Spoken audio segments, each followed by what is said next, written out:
Breaking overnight, we have new images from Seattle police. It shows the damage they say led to 10 arrests during last night's protests.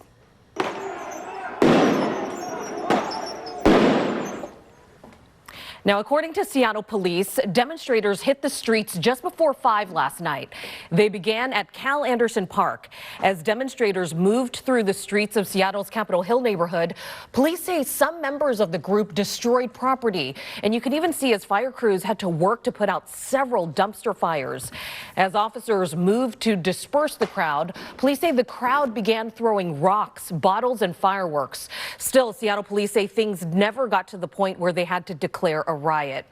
The demonstrations here are in response to the Louisville grand jury's decision, which failed to bring direct charges against the officers who killed Breonna Taylor. And it wasn't just in Seattle. Protesters also gathered in Spokane, which is in the middle of your screen, and in Portland, Oregon on your right. Demonstrators gathered there as well.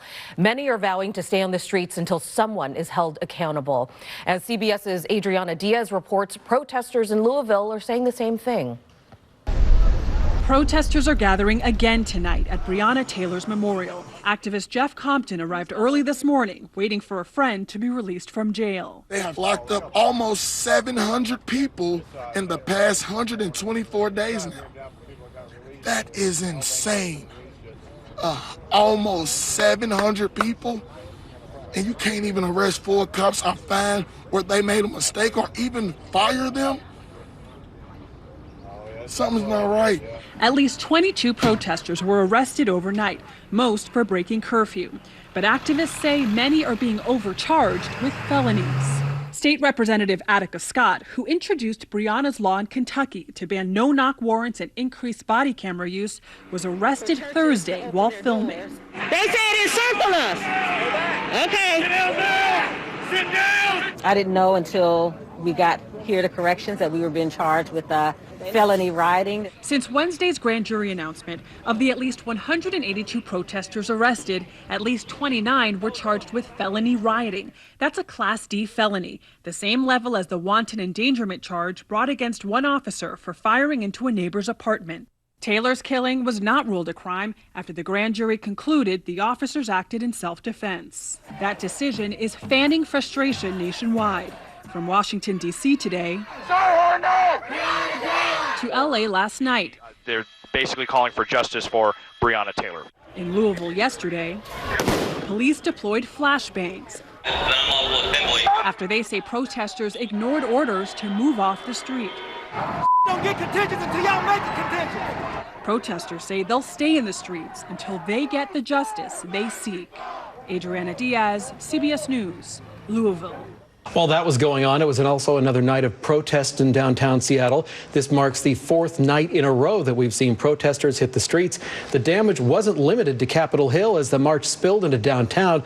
Take a look at the broken glass and graffiti near City Hall. That group continued to go down 4th Avenue. Eventually, they made it back up to Capitol Hill, and they set some fires there. And then another fire was set at 11th and Olive. Seattle fire crews tell us they put it out once it was safe to do so. One man is in jail after police accused him of possessing an incendiary device at a protest on Capitol Hill on Friday.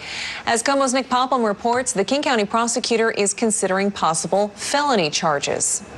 These demonstrations in Seattle continue to persist, even with a blocked East Precinct and fires set on the street. 19-year-old Peter Kaler was brought in front of a judge over video conferencing after allegedly having a mortar-type explosive on him early Friday morning during one of those protests. It really depends on what happens with the police investigation and when it's referred to us. Casey McNerthney with the King County Prosecutor's Office says they wanted to keep him in jail for a 3-day period to see if the police investigation leads to enough information to charge Kaler with a crime. This comes after he was seen allegedly carrying around an incendiary device at a recent protest on Capitol Hill.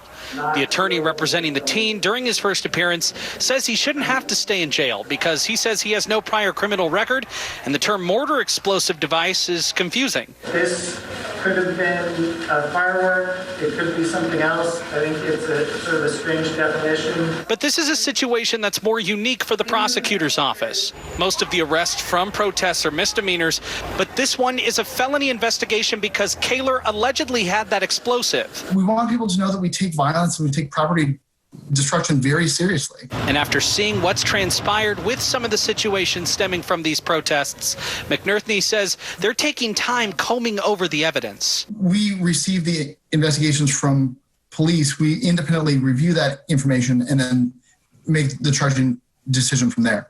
Right now, they have the next 72 hours to decide whether to charge Kaler with anything before he's released. McNerthney says even if they don't file charges in the next 3 days, that doesn't mean he couldn't face charges down the line. The 19-year-old's bail is set for $20,000. In Seattle, Nick Popham, Como News. A group is calling on the Seattle City Council and Mayor Jenny Durkan to remove bikes from the police department. That's a reaction to this viral video showing a bike patrol officer rolling over the neck of a protester. In a statement, Capitol Hill Pride said if bikes are being used as weapons, they should be removed from the department.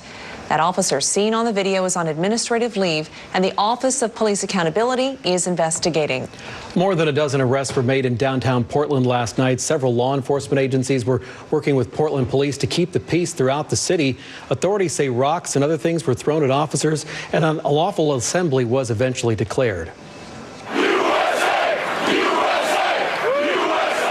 The protest came hours after opposing groups with differing ideologies flocked to the Rose City on Saturday. The right-wing group called the Proud Boys rallied at Delta Park, saying they're sick of being called racist and white supremacists. The group preached a message of nonviolence and claimed to not be divisive, even as loud profanities were directed at the group they were vocally against. Applause filled the Rose Garden as President Donald Trump nominated 48-year-old Amy Coney Barrett to fill the vacant seat.